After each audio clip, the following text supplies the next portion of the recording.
Alright, Russ, here's your 427 small block Ford. Gear description of the combination. Got the Motorsports As Cast head. Got the Edelbrock manifold, quick fuel carburetor, MSD distributor. Got the March Serpentine on to make sure everything works for you. Moroso front sump. Custom grind hydraulic roller. Got the Eagle rotating kit. Custom Racetec Pistons in it. Go in there and make a run. See if she does. Stay tuned.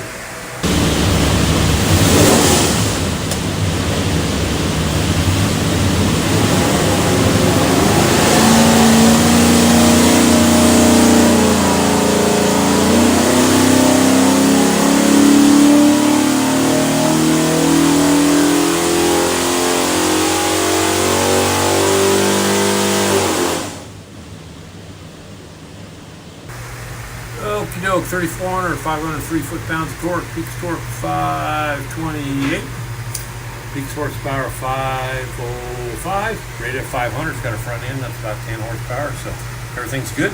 We'll do now, pull the pipes back, make sure it's good and clean for you, show you a couple things. See if you're able to find this thing with a credit card, USB card, full of technical information. On the engine will be this tag. It will also have your engine number, some other specs there. That engine number is the easiest way for us to look you up. Flip it over. Got a QR code there. That will take you to some more tech stuff. So have a great day.